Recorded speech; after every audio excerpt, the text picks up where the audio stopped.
Yo, what's up? It's your boy Domuto. We're back with another video. Today we're watching Patrick CC, The Truth About SteveWillDoIt. The Truth About SteveWillDoIt. Who is that? I don't know who this guy is, but you know what I'm saying? We're going to watch Patrick CC, you know what I'm saying? Of course. Let's check it out. SteveWillDoIt gave away over $1 million in cash, 32 cars, 52 watches, and 3 houses before having his channel permanently deleted by YouTube. His Mr. Beast level generosity earned him 1 million subscribers in his first month making content, one of the fastest growing YouTube channels in history. First month? And y'all niggas ain't subscribing right now? What the fuck? I ain't got that type of time or money, but damn, 1 million. But Steve is nothing like Mr. Beast, and YouTube executives are not fond of his business practices. From drinking challenges and illegal substance challenges to meetings with Donald Trump and promoting offshore gambling casinos, YouTube wanted him off their platform forever. But the reason they did it is so small it's almost unbelievable, leading us to realize that Steve's story is a scary warning sign for all creators. Steven Delenardis has always been the guy who will do what it takes to get your attention. His first YouTube channel started in 2012 shows him attempting the cinnamon challenge in his friend's backyard. Yep. I ain't do it. We found y'all doing the cinnamon challenge. Y'all niggas were weird. Try swallowing it. Swallowing it. Swallow it. 1 year later, he randomly met one of his YouTube idols, Shoe Nice, and challenged him to a burger eating contest. Steve was constantly testing his body's limits. After dabbling in bodybuilding competitions in high school, meeting his girlfriend, and going through the typical teenage party phase, he was desperate to make something of his life. At one point, I was like, enough is enough. Like, I just wanted to do, I wanted to be something. That's when I started making Instagram videos again. In April of 2017, the infamous SteveWillDoIt Instagram account was created. His friend Alyssa Wilson actually made the account for him and even came up with the alias SteveWillDoIt, and he would truly live up to his name. From downing bottles of hot sauce with no hands to eating chewing tobacco on tortilla chips, Steve was punishing himself for other people's entertainment. But 2 months after starting his new career, he was arrested in Florida at the age of 18, charged with possession of marijuana, possession or use of drug equipment, and knowingly driving while license suspended. He disappeared from Instagram. Then a few months later, Steve was arrested again at the age of 19 years old, this time for possession of marijuana with intent to sell, possession of drug equipment, and resisting arrest. He was now on probation and his life was spiraling down. SteveWillDoIt is making a comeback. Can people request things for me to do? Anything but liquor. Eager to get his life back on track, he remained consistent with his crazy challenge videos, even though they were only being posted to a few hundred followers. But one of those followers was about to change his life. Steve, the story with him, I think my boy Matt, who ran the Full Send IG. Okay. I think he sent me, or Lucas, or both of them, they sent me like a video of Steve, and he was chugging Jack Daniels on his driveway, like a full. Disgusting. I think it was like a 2.6. Yeah. Damn. Like, what? Yeah. Like I saw that, and he's just on his driveway, and he just pounds the whole 2.6, and I was like, I've never seen that in my fucking life. Kyle Forgard was one half of the YouTube channel Nelk, which in 2018 was already over 1 million subscribers. Not only were they known for being viral pranksters, their brand and slogan, Full Send, was based around the idea of being reckless, heavy drinking, partying, and living a fast-paced lifestyle. So when Kyle discovered Steve, he knew he would fit right in with the Nelk boys. Just a few months after their first DM exchange, in late 2018, Steve made his first appearance on the Nelk channel in a video called Drinking and Lectures Prank. And we want to introduce you to one of our boys, SteveWillDoIt. What's up? Good, baby? What's up, man? Nelk fans immediately latched onto Steve. They loved his genuine smile and willingness to do anything. He started to play a larger role with each video he appeared in, helping Nelk create more viral videos like We Completely Ruined a Wine Tour in Italy that has close to 10 million views to date, where Steve infamously slammed a bottle of wine and dove across a table, shattering every glass along the way. In under 1 year, SteveWillDoIt gained 1 million followers on Instagram, making underage drinking videos on probation. At this point, he was too popular to just be a side character on the Nelk Boys channel. Listen up. And get ready, Steve Will Do It is starting his own YouTube channel. The Steve Will Do It YouTube channel was created on May 30th, 2019, and thanks to Nelk's cult Make fan America base, great he had over again. 415,000 subscribers in the first 3 days alone. Dude, check the stats. 415,000 subscribers in 3 days, bro. That's insane. And his first video went #1 trending on YouTube. Unlike the typical Nelk vlogs and prank videos, he would kick off his channel the same way he started his Instagram page back in 2017, with extreme and potentially dangerous drinking and eating challenges. I ate 4,500 milligrams of THC edibles, attempting to eat 30 burgers at In-N-Out, the world's biggest joint challenge. In 1 month, Steve Will Do It hit 1 million subscribers on YouTube, making him one of the fastest growing channels in YouTube history. But Steve's content was far from the advertiser-friendly videos that YouTube wanted on their platform, making him an easy target for demonetization and strikes from the very start. In fact, it wouldn't take long at all for his videos to start being taken down. They don't let me post what I want. Like I posted a video of me drinking beer and it got 2.5 million views like that. It was actually very quickly. And then I posted a video of me drinking a bunch of wine and then they deleted that video and my beer video. Even with the extreme success his channel experienced early on, it didn't make sense for Steve to continue uploading videos just for them to get removed a few days later. He needed to adapt, but he had a plan, and in 2020, we would be introduced to the new Steve Will Do It. Who that?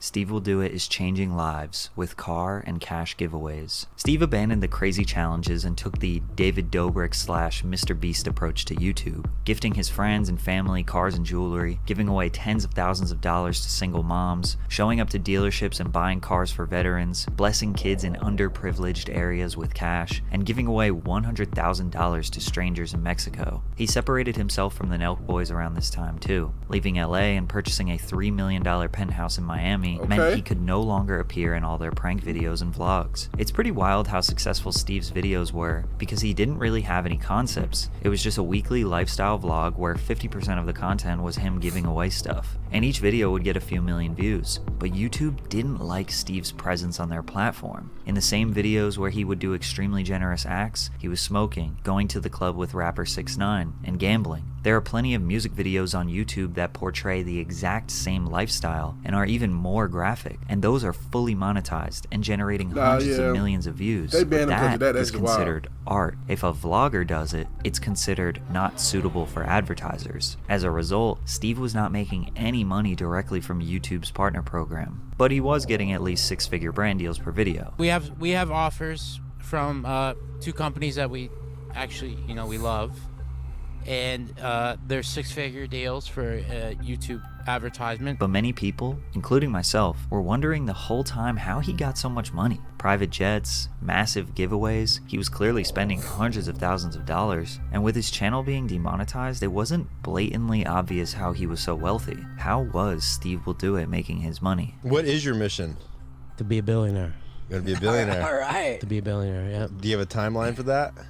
3 to 5 years. We do know that Full Send featured a collection of Steve Will Do It branded apparel around 2019, and according to the New York Times, Nelk sold $50 million in Full Send merchandise in 2020 and could surpass $70 million in 2021, so he probably made a decent chunk of revenue before distancing himself from Nelk. We also know that he helped them launch their Happy Dad hard seltzer brand. There are no official numbers released, but they have had a really hard time keeping up with demand. Liquor stores are selling out of all of their inventory within hours of stocking the shelves. It's very possible Happy Dad is generating tens, if not hundreds of millions of dollars in sales. If Steve even has a small percentage of ownership, that's big money. But just before Steve's demise, a questionable sponsor popped up and took the internet by storm, Roobet.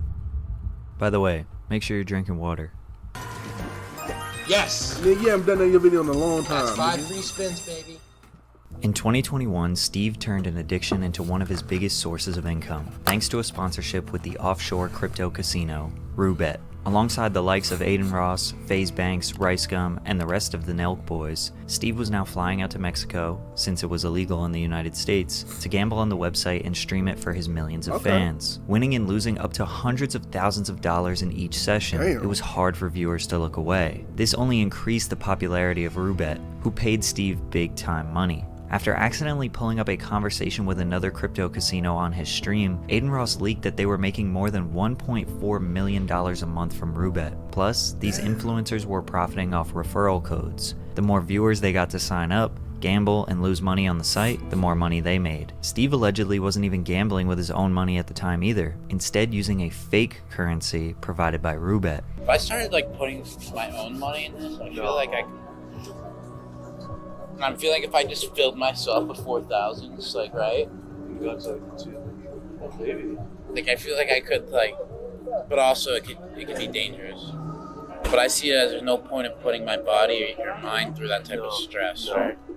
I don't need it. Yeah, definitely don't need that, bro. Steve basically admitted here that he's not using his own money, and he could never imagine himself doing that. So with no risk, Steve was driving young fans towards one of the most addictive vices on earth, making potentially millions of dollars a month in the process. However, he was using this same sponsorship money to give back to people in need. This was an ethical dilemma that would set the internet on fire, especially after CoffeeZilla and Some Ordinary Gamers released a 5-part series exposing Steve and Roobet, ending with Steve getting on the phone with CoffeeZilla and admitting that he has a gambling problem, and that gambling problem is not good. And then you're making the majority of your money from getting other people to gamble while you yourself don't really want to do it anymore. Like, isn't that kind of like a problem? It's definitely, it could be a problem because gambling's not good. But just like most internet content, I don't know, man, because, like, yeah. First of all, a bunch of people that watch them is kids. Like, kids can't just... Can kids get on the websites and just gamble? Like you gotta be... I'm pretty sure some type of... You gotta be 18 and older to get on the website. I don't know. I've never been on those gambling websites. I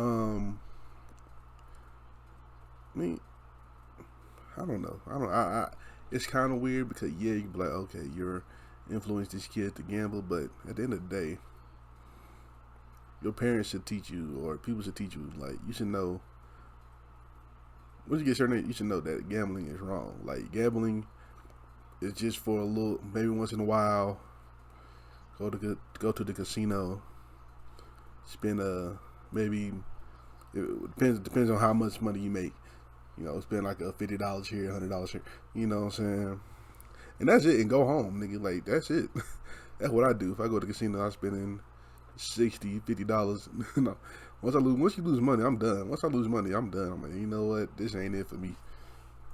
controversy, this blew over relatively quick, and in 2022, Steve and many others were back online gambling with a new crypto casino, Stake. With megastars like Drake partnered with the company, Stake quickly became one of the biggest crypto casinos in the world, opening the door for influencers who caught heat from the Roobet scandal. At this point in 2022, the SteveWillDoIt YouTube channel was doing better than ever. He was just shy of 5 million subscribers, the giveaways and vlogs kept getting bigger, and Steve was now sponsored by Stake, making a killing. His second channel was also doing well. After streaming himself gambling on Twitch, Steve would post clips of his streams to his second channel, which is completely allowed and nothing out of the norm. However, there is one unbelievably small thing with these gambling clips that YouTube takes very seriously: the URL. According to what YouTube told Steve, www.stake.com must be blurred out or not visible in the videos under any circumstances. You're allowed to say that you're playing on Stake, show yourself gambling on the website, but the viewers should not be able to see the actual URL. Okay. Unfortunately for Steve, this one ridiculously small rule would cause everything he built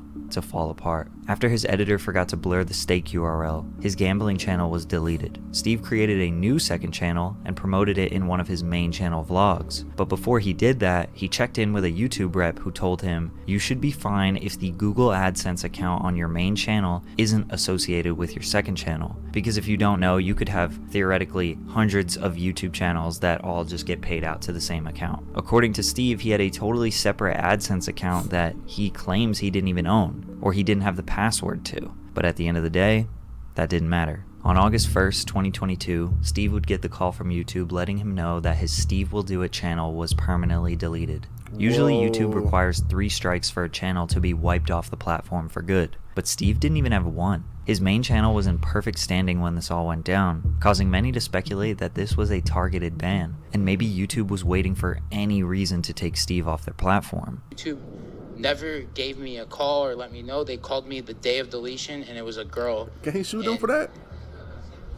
She seemed pretty stoked I was getting deleted, and I was like the set. Yeah, she seemed happy, and I was with me and my editor, and we're like, bro, like she's happy. Yeah. like she like you're giving someone like the worst news possible, and you're doing it in a way to where it's like you're happy. It was kind of just fucked up, and That's fucked So up. this YouTube employee, seeming excited, confirms his suspicion that it was a targeted ban, because at first the only information that he got was that he had, quote, repeated violations of the community guidelines, but that's extremely vague. When the news hit, fans, friends, celebrities, they were all shocked and confused. If this happened when he was slamming alcohol and taking substances on camera, that would have made sense. Yeah. But when he switched up his content, giving away hundreds of thousands of dollars to people, what happened? Well, Steve finally opened up about it many months later. Yeah, I post gambling clips on my second channel, which you're allowed to do.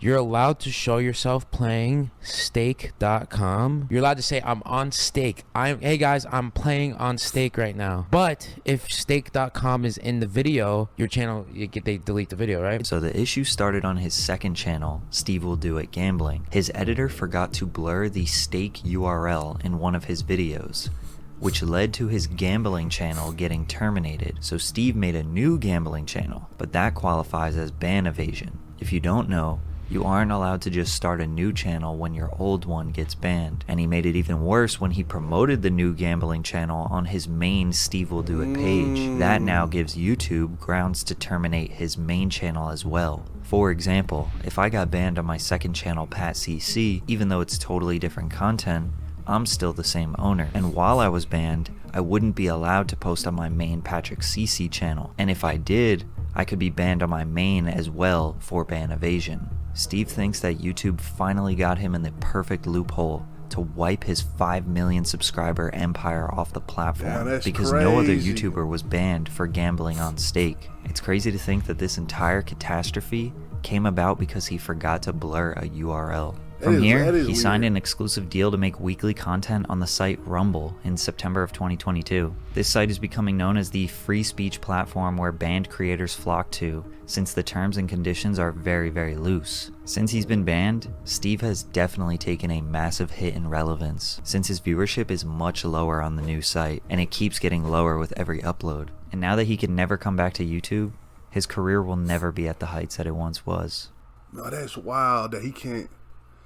Damn, that's wild that they banned his fucking channel like that. That's crazy because he wasn't doing nothing. Like he said in the video, he was doing the hard drugs and the drinking and shit. That makes sense, but if he was doing good things and just gambling, then yeah, then the YouTube rep that was on the phone with him, sounding like stoked, sounding happy that he's banned. That's weird.